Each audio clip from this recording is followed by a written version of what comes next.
ഒരിടവേളയ്ക്ക് ശേഷം വീട്ടാവശ്യത്തിനുള്ള പാചകവാതക സിലിണ്ടറിന് 50 രൂപ കൂട്ടി എന്നതാണ് എല്ലാ പത്രങ്ങളുടെയും പ്രധാന വാർത്ത. നമ്മൾ ഇന്നലെ കേട്ടതുമാണ്. പെട്രോളിനും ഡീസലിനും തീരുവയും കൂട്ടിയിട്ടുണ്ട് കേന്ദ്ര സർക്കാർ. ഒപ്പം അമേരിക്ക ഏർപ്പെടുത്തിയ പകരച്ചുങ്കത്തിൻ്റെ ആഘാതം അത് ലോകത്തെ ബാധിച്ചു തുടങ്ങിയതിൻ്റെ ആദ്യ സൂചനയായി ലോക ഓഹരി വിപണിയിലെ ഇടിവ്. അത് ഇന്നൊരു ബ്ലാക്ക് മൺഡേ എന്ന രൂപത്തിലാണ് ഇന്നത്തെ പത്രങ്ങളിലെല്ലാം പ്രധാനപ്പെട്ട വാർത്ത. അത് എല്ലാ പത്രങ്ങളുടെയും ഒന്നാം പേജിൽ പ്രധാന വാർത്തയുമാണ്.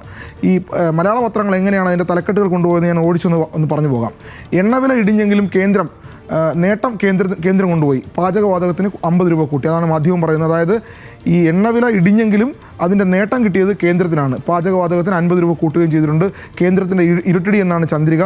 വീണ്ടും പ്രഹരമെന്ന് സിറാജ് പറയുന്നു. ക്രൂഡ് ഓയിൽ വില ഇടിഞ്ഞു, പക്ഷേ ഇന്ധനവില കുറയില്ല എന്നാണ് കേരള കൗമുദിയുടെ ഒന്നാം പേജ് വാർത്ത. ദീപിക പറയുന്നത് കറുത്ത തിങ്കൾ ഇന്ത്യയിൽ ഇടുത്തിയും. മറ്റൊന്ന് ദേശാഭിമാനിലേക്ക് പോയാൽ കുറച്ചും കൂടി കടുപ്പിക്കുന്നുണ്ട് അവർ. വീണ്ടും മോദിയുടെ പകൽക്കൊള്ള എന്നാണ് ദേശാഭിമാനി പറയുന്നത്. നമുക്ക് മാതൃഭൂമിയിലേക്കും മനോരമയിലേക്കും പോകാം. മറ്റ് പത്രങ്ങളിലേക്ക് ഒന്നാം പേജിലെ തലവാചകം മാത്രമാണ് ഞാൻ പറഞ്ഞു പോയത്. ഇനി മാതൃഭൂമിയിലേക്കും മനോരമയിലേക്കും പോകാം. ഏതാണ്ട് വലിയ വിശദമായ വാർത്ത രണ്ട് പത്രങ്ങളും ഒന്നാം പേജിൽ വിശദമായി തന്നെ കൊടുത്തിട്ടുണ്ട്. ഈ മാതൃഭൂമി പറയുന്നത് കത്തിക്കയറി ഗ്യാസ് വില എന്നും കുത്തിക്കീറി വിപണിയും എന്നാണ്. അതായത് ഈ വിപണിയിലെ ഇടിവും ഗ്യാസ് വില വർദ്ധിച്ചതുമായി ബന്ധപ്പെട്ട രണ്ട് വാർത്തകളെ ക്ലബ്ബ് ചെയ്ത് ഒറ്റ വാർത്തയായി കൊടുത്തിട്ടുണ്ട്. അതൊരു പക്ഷേ നന്നായും തോന്നുന്നു. മനോരമ ഒരുപക്ഷെ അതിന് താഴെ രണ്ട് വാർത്തകളാണ് അവർ കൊടുക്കാൻ കഴിഞ്ഞിട്ടുള്ളത്. മനോരമ പോക്കറ്റടി വീണ്ടും എന്ന് പാചകവാതക വില വർധന പറയുമ്പോൾ ഓഹരി വിപണി നഷ്ടച്ചുഴിയിലെന്ന് ഒന്നാം പേജിൽ താഴെയാണ് കൊടുത്തിട്ടുള്ളത്. സ്വാഭാവികമായും മാതൃഭൂമി തന്നെയാണ് കുറച്ചും കൂടി നന്നായി ആ വാർത്തയെ കൈകാര്യം ചെയ്തെന്ന് മനസ്സിലാക്കുന്നു. ഞാനൊന്ന് വായിക്കാം. അതിൽ വായിക്കേണ്ട ഒരു പോയിൻ്റ് ഉണ്ട്. അതായത് സബ്സിഡി അർഹതയുള്ള പ്രധാനമന്ത്രി ഉജ്ജ്വല യോജന, അത് നമുക്കറിയാം, സാധാരണക്കാരായ സ്ത്രീകളെ സംബന്ധിച്ചുള്ള ഒരു പദ്ധതിയാണ്. കേന്ദ്ര സർക്കാരിൻ്റെ മോദി ഗവൺമെൻറ്റിൻ്റെ വലിയ അഭിമാന പദ്ധതികളിലൊന്നായിരുന്നു. സബ്സിഡിയോട് കൂടി ഇപ്പോൾ സബ്സിഡി പലർക്കും കിട്ടാറില്ല എന്നറിയാമല്ലോ. അപ്പോൾ സബ്സിഡി ഉള്ള ഉജ്ജ്വല പദ്ധതിക്കും ഈ നിരക്ക് വർധന ബാധകമാണ്. അതായത് ഇതെല്ലാവരുടെയും വയറ്റ് തടിക്കുന്നതാണ് എന്ന് പറഞ്ഞു വെക്കുകയാണ് പത്രങ്ങൾ. 2024 മാർച്ച് 8 അവസാനമായി ഗാർഹിക വാതക വിലയിൽ മാറ്റം വരുത്തിയത്. അന്ന് സിലിണ്ടർ ഒന്നിന് 100 രൂപ കുറയ്ക്കുകയാണ് ചെയ്തത്. ഇപ്പോൾ അത് വീണ്ടും 50 രൂപ കൂട്ടുകയാണ്. അതുമായി ബന്ധപ്പെട്ട് അസംസ്കൃത എണ്ണവിലയും പെട്രോളിൻ്റെയും ഡീസലിൻ്റെയും തീരുവ കൂട്ടിയതും അസംസ്കൃത എണ്ണവിലയിൽ ഉണ്ടായ കുറവ് എങ്ങനെയാണ്, അതായത് അന്തർദേശീയ തലത്തിൽ എണ്ണവില കുറയുകയും ഇന്ത്യയിൽ എണ്ണയിലും ഡീസലിലും പെട്രോളിലുമുള്ള തീരുവ കൂട്ടിയതും മുമ്പ് വി മുരളീധരൻ കേന്ദ്രമന്ത്രി പറഞ്ഞാണ് ഇപ്പോൾ എനിക്ക് ഓർമ്മ വരുന്നത്. അവിടെ കുറയുമ്പോൾ ഇവിടെ കൂട്ടും. അതിപ്പോൾ യഥാർത്ഥത്തിൽ നടന്നിട്ടുണ്ടത്. ആ രൂപത്തിലാണ് സംഭവിച്ചിട്ടുള്ളത്. അത് കൗതുകം തന്നെയാണ്. ലോക്സഭാ തിരഞ്ഞെടുപ്പ് മുന്നിൽ കണ്ട് എക്സൈസ് തീരുവ 2 രൂപ വീതം കുറച്ചിരുന്നു ലോക്സഭാ തിരഞ്ഞെടുപ്പിന് മുമ്പ്. പക്ഷേ ഇപ്പോൾ വീണ്ടും കൂട്ടുകയാണ് ചെയ്യുന്നത്. എന്തായാലും സ്വാഭാവികമായും സാധാരണക്കാരെ വല്ലാതെ ബാധിക്കുന്നൊരു വിഷയമാണ്. ഒപ്പം തന്നെ ഈ ഓഹരി വിപണിയിൽ, അതായത് ട്രംപിൻ്റെ പകരച്ചുങ്കം, നമുക്കറിയാം ട്രംപ് ഒരു മാഡ് മൂഡിലാണ്. ഭ്രാന്തൻ തീരുമാനങ്ങൾ എടുത്തുകൊണ്ടേയിരിക്കുകയാണ്. അത് ഓഹരി വിപണിയെ ബാധിക്കുന്നു, അമേരിക്കയുടെ സാമ്പത്തിക അവസ്ഥയെ ബാധിക്കുന്നു, ലോകത്തെമ്പാടും ബാധിക്കുന്ന അവസ്ഥയിലേക്ക് പോകുന്നു. ചൈനയ്ക്ക് 104% തീരുവ ഏർപ്പെടുന്നു പറയുന്നത്. ഒരുപക്ഷേ ഇതൊരു വ്യാപാര യുദ്ധത്തിനപ്പുറത്തേക്ക് മറ്റൊരു യുദ്ധത്തിലേക്ക് പോകും എന്ന രൂപത്തിൽ കാര്യങ്ങൾ വരുന്നുണ്ട്. അതുകൊണ്ട് തന്നെ പത്രങ്ങൾ വലിയ രൂപത്തിൽ ഒന്നാം പേജിൽ മാത്രമല്ല ഉൾപേജുകളിലേക്കൊക്കെ വളരെ വിശദമായ വാർത്തകൾ പോകുന്നുണ്ട്. ഇംഗ്ലീഷ് പത്രങ്ങളെല്ലാം വലിയ വാർത്തയെ തന്നെ ഒന്നാം പേജിൽ കൊടുത്തിട്ടുണ്ട്. കറുത്ത തിങ്കൾ എന്ന രൂപത്തിൽ മനോരമ ഉൾപേജിൽ മാതൃഭൂമി ഉൾപേജിൽ കൊടുത്തിട്ടുണ്ട്. ആഗോള ഓഹരി വിപണികളിൽ ചോരപ്പുഴ എന്നാണ് മനോരമ ഉൾപേജിലേക്ക് അതിനെ ഉൾപ്പെടുത്തുന്നത്. ആ രൂപത്തിൽ ഇത് ഒരുപക്ഷേ സാധാരണക്കാരെ വലിയ രൂപത്തിൽ ബാധിക്കുന്ന വാർത്തയെ വലിയ രൂപത്തിൽ നന്നായി തന്നെ കൈകാര്യം ചെയ്തിട്ടുണ്ട്. ഇനി നമ്മൾ പോകുന്നത് മറ്റൊരു വിഷയത്തിലേക്കാണ്.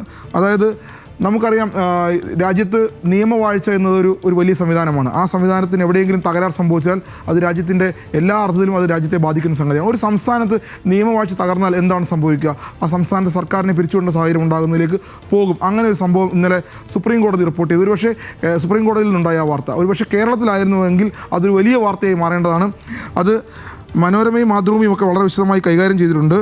മനോരമ 6-ാം പേജിൽ, അതൊരു പക്ഷേ മറ്റ് പത്രങ്ങളിൽ വലിയ രൂപത്തിൽ വന്നിട്ടില്ല, മനോരമ 6-ാം പേജിൽ കൊടുത്തിട്ടുണ്ട്. ഉത്തർപ്രദേശിലുള്ള വാർത്തയാണ്. ഉത്തർപ്രദേശിലെ നിയമവാഴ്ച പൂർണ്ണമായും തകർന്നു എന്നാണ് സുപ്രീം കോടതി പറഞ്ഞത്. ഞാൻ നേരത്തെ പറഞ്ഞ പോലെ കേരളത്തിലായിരുന്നുവെങ്കിൽ അത് വലിയ വാർത്തയായിരുന്നു. സുപ്രീം കോടതി പറയുന്നു, ഒരു സിവിൽ തർക്കങ്ങൾ, അതായത് സാധാരണക്കാരെ ബാധിക്കുന്ന സിവിൽ തർക്കങ്ങളെ അവിടുത്തെ പോലീസ് ക്രിമിനൽ കേസാക്കി മാറ്റുന്നു എന്നുള്ളതാണ് വിഷയം. ആ വിഷയം സുപ്രീം കോടതി എടുക്കുന്നു. ഉത്തർപ്രദേശിൽ നിയമവാഴ്ച തകർന്നെന്ന് സുപ്രീം കോടതി പറയുന്നത്. അത് മനോരമയും ദേശാഭിമാനിയും മാത്രമാണ് മലയാള പത്രങ്ങൾ നന്നായി കൈകാര്യം ചെയ്തിട്ടുള്ളത്. ഇംഗ്ലീഷ് പത്രങ്ങൾ എല്ലാവരും തന്നെ നന്നായി, Times of India rule of law appears to have completely broken down in UP എന്ന് പറയുന്നു. അതുമാത്രമല്ല Hindu civil disputes turn criminal case chief justice of ഇന്ത്യയാണ് അക്കാര്യത്തിൽ ഇടപെട്ടുള്ളത്. ഹിന്ദു പറയുന്നുണ്ട്. ഒപ്പം തന്നെ ഇന്ത്യൻ എക്സ്പ്രസും ആ വാർത്തയെ വളരെ നന്നായി കൈകാര്യം ചെയ്തിട്ടുണ്ട്. ഇതൊരു വലിയ വാർത്ത. ആ വാർത്തയെ മറ്റ് മലയാള പത്രങ്ങൾ, മനോരമയും ദേശാഭിമാനി ഒഴികെയുള്ള പത്രങ്ങൾ അതൊരു പക്ഷേ ഉൾപേജിലേക്ക് ഒതുക്കാനും അല്ലെങ്കിൽ ചെറിയ വാർത്തയായി കാണാനും ശ്രമിച്ചു. ഒരുപക്ഷേ ഇന്ത്യയിലെ വലിയ സംസ്ഥാനം എന്ന നിലയിൽ അതൊരു വലിയ വാർത്തയാണ്. കേരളത്തിലായിരുന്നെങ്കിൽ അത് വലിയ വാർത്തയായി മാറേണ്ടതായിരുന്നു. അതുമായി ബന്ധപ്പെട്ട് പറയാനുള്ളത്. മറ്റൊന്ന്, ഈ കോൺഗ്രസിൻ്റെ AICCയുടെ സമ്മേളനം ഇന്ന്, AICCയുടെ വിശാല പ്രവർത്തക സമിതി ഇന്ന് ആരംഭിക്കുകയാണ്.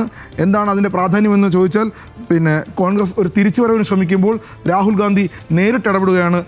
AICC മാത്രമല്ല, ബൂത്ത് തലത്തിൽ തന്നെ കോൺഗ്രസിനെ സജീവമാക്കാൻ. അത് മനോരമ, മറ്റ് പത്രങ്ങളത് ഒരുപക്ഷെ കേരളത്തിൽ മാത്രമല്ല ഇന്ത്യയിലെ ഏറ്റവും വലിയ പാർട്ടികൾ ഒന്നായ കോൺഗ്രസിൻ്റെ വിശാല പ്രവർത്തക സമിതി ചേരുമ്പോൾ ആ വാർത്തയെ മറ്റ് പത്രങ്ങൾ തമസ്കരിക്കുന്നുണ്ട്. ദേശാഭിമാനിയൊക്കെ സ്വാഭാവികമായും ആ വാർത്ത കൊടുക്കാതിരിക്കും. പക്ഷേ മാതൃഭൂമിയൊക്കെ ആ വാർത്തയെ ഉൾപേജിലേക്ക് കൊണ്ടുപോവുകയും അതിൻ്റെ വിശാലാടിസ്ഥാനത്തിൽ കാണാതിരിക്കുകയും ചെയ്തത് എന്താണെന്ന് മനസ്സിലാകുന്നില്ല. കാരണം കോൺഗ്രസിൻ്റെ ഈ പ്രവർത്തക സമിതിയും തുടക്കകാലം മുതലുള്ള കോൺഗ്രസിൻ്റെ വാർത്തകളെ മാതൃഭൂമി നന്നായി കൈകാര്യം ചെയ്തിരുന്നതാണ്. ഇത് എടുത്തു പറയേണ്ട കാരണങ്ങളിലൊന്ന്, ഇതിൻ്റെ പ്രാധാന്യം എന്ന് പറയുന്നത് മനോരമ വളരെ വിശദമായി അത് നൽകിയിട്ടുണ്ട്. ഞാൻ അതിലേക്കൊന്ന് പോകാം. പ്രവർത്തക സമിതിയുമായി ബന്ധപ്പെട്ട് പ്രവർത്തക സമിതി യോഗം നടക്കുന്നത് ഗുജറാത്തിലാണ്. അതായത് 64 വർഷത്തിന് ശേഷം ഗുജറാത്തിൽ ഈ യോഗം നടക്കുകയാണ്. മോദിയുടെയും ഷായുടെയും തട്ടകത്തിൽ രാഹുലിൻ്റെ പരീക്ഷണമെന്നാണ് മനോരമയുടെ ഹെഡിങ്. അതാണ് ആ വാർത്തയുടെ പ്രാധാന്യവും. ഗുജറാത്തിൽ നിന്ന് തുടങ്ങുന്നു എന്ന് പറയുമ്പോൾ 2027 ലക്ഷ്യമിട്ടാണ്, 2027 നിയമസഭാ തെരഞ്ഞെടുപ്പും പാർലമെൻറ്റും ഒക്കെ ലക്ഷ്യമിട്ടാണ് രാഹുൽ ഗാന്ധി തുടക്കമിടുന്നത്. അതുമാത്രമല്ല, ഇത് ഗുജറാത്തിൽ എത്രയോ വർഷമായി അധികാരത്തിലാത്തൊരു പാർട്ടിയാണ്. ഏതാണ്ട് ആം ആദ്മി പാർട്ടിയുടെ നിലവാരത്തിലേക്ക് അല്ലെങ്കിൽ വോട്ട് വിഹിതത്തിലേക്കൊക്കെ കോൺഗ്രസ് ഗുജറാത്തിൽ താഴേക്ക് പോയിട്ടുണ്ട്. അവിടെ നിന്ന് തിരിച്ചു വരാനുള്ള ശ്രമമാണ് രാഹുൽ ഗാന്ധി നടത്തുന്നത് എന്ന് മനസ്സിലാക്കുന്നു. എന്തായാലും 64 വർഷങ്ങൾക്ക് ശേഷം ഗുജറാത്തിൽ വെച്ച് അല്ലെങ്കിൽ ഡൽഹിയിൽ നിന്ന് മാറി മറ്റൊരു സ്ഥലത്തേക്ക് ഈ AICCയുടെ സമ്മേളനം കൊണ്ടുപോകുന്നു. അത് രാഹുൽ ഗാന്ധിയുടെ പ്രത്യേക താല്പര്യപ്രകാരമാണ്, കോൺഗ്രസിനെ പുനരുജ്ജീവിപ്പിക്കാനാണെന്നാണ് മനോരമ പറഞ്ഞു വെക്കുന്നത്. അതുമായി ബന്ധപ്പെട്ട വലിയ വാർത്തകളുണ്ട്. മറ്റൊന്ന് മുനമ്പം കമ്മീഷനാണ്. നമുക്കറിയാം, മുനമ്പം കമ്മീഷനുമായി ബന്ധപ്പെട്ട് ഈ വഖഫ് നിയമ ഭേദഗതിയുമായി ബന്ധപ്പെട്ടൊക്കെ പാർലമെൻറ്റിൽ വലിയ ചർച്ചകൾ നടക്കുമ്പോൾ കേരളത്തിൽ നിന്നുള്ള MP-മാരും കേന്ദ്രമന്ത്രിമാരും മുനമ്പം എന്ന പേരെടുത്തുകൊണ്ടായിരുന്നു സംസാരിച്ചിരുന്നത്. മുനമ്പം കമ്മീഷൻ റിപ്പോർട്ടും മുനമ്പം കമ്മീഷനെയൊക്കെ എടുത്ത് അറബിക്കടലിൽ കളയുമെന്നൊക്കെ സുരേഷ് ഗോപി പാർലമെൻറ്റിൽ പറഞ്ഞത് വലിയ വാർത്തയായിരുന്നു, വലിയ ചർച്ചയായിരുന്നു. ആ നിയമനം റദ്ദാക്കിയ ഉത്തരവിന് സ്റ്റേ ഉണ്ട്. ഇത് സുരേഷ് ഗോപി കൂടി ശ്രദ്ധിക്കേണ്ട വാർത്തയാണെന്ന് തോന്നുന്നു. മുനമ്പം കമ്മീഷൻ നിയമനം റദ്ദാക്കിയ ഉത്തരവിന് സ്റ്റേ ഉണ്ട്, തുടരാമെന്നാണ് മനോരമയുടെ ഹെഡിങ്. ഏതാണ്ട് ഇനി അത് മുനമ്പത്തുകാർക്ക് ഈ വിഷയത്തിൽ കക്ഷി ചേരാമെന്ന് കൂടി പറയുന്നുണ്ട്. മാതൃഭൂമിയും മനോരമയും ഒന്നാം പേജിൽ തന്നെ ആ വാർത്തയെ ഉൾപ്പെടുത്തിയിട്ടുണ്ട്. അതുപോലെ മാധ്യമവും സുപ്രഭാതവും ഒക്കെ, കാരണം സ്വാഭാവികം അവരെ കൂടി ബാധിക്കുന്ന, ആ വിഭാഗങ്ങളെ കൂടി ബാധിക്കുന്ന വാർത്തയായതുകൊണ്ട് ഒന്നാം പേജിൽ വലിയ പ്രാധാന്യത്തോടെ ആ പത്രങ്ങളും ഈ വാർത്തയെ നൽകിയിട്ടുണ്ട് എന്ന് വേണം കാണാൻ. മറ്റൊരു വാർത്ത, നമ്മുടെ മറ്റ് മലയാള പത്രങ്ങളിലും ഇംഗ്ലീഷ് പത്രങ്ങളിലും ഒന്നും ഇല്ലാത്തൊരു വാർത്ത ഒന്നാം പേജിൽ നൽകിയിട്ടുള്ളത് ഇന്ത്യൻ എക്സ്പ്രസ് ആണ്, ദ ന്യൂ ഇന്ത്യൻ എക്സ്പ്രസ് ആണ്. ആ വാർത്ത ഇങ്ങനെയാണ്, ഞാനൊന്ന് വായിക്കാം. School teachers to receive sex edu training to compact child abuse.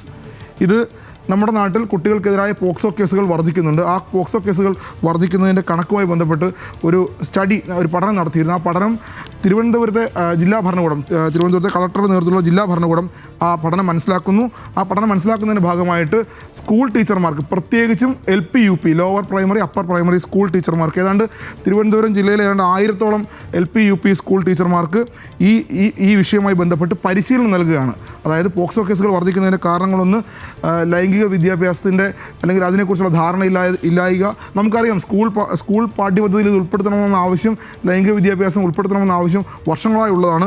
ആ ആവശ്യത്തിന് സാധൂകരിക്കുന്നൊരു വിഷയമാണ്. എന്തായാലും ജില്ലാ ഭരണകൂടത്തിൻ്റെ, ജില്ലാ കളക്ടറുടെ നേതൃത്വത്തിൽ ഇതൊരു വലിയ പദ്ധതിയായി ഏറ്റെടുക്കാൻ തീരുമാനിക്കുന്നു. പ്രോജക്റ്റ് X എന്നാണ് അതിന് പേരിട്ടിട്ടുള്ളത്. ഈ വാർത്ത ഇന്ത്യൻ എക്സ്പ്രസ് വളരെ മനോഹരമായി ഒന്നാം പേജിൽ നൽകിയിരിക്കുന്നു. അതാണ് ഇതുമായി ബന്ധപ്പെട്ട് പറയാനുള്ളത്. സേതു, മറ്റു വാർത്തകളിലേക്ക് പോകാം.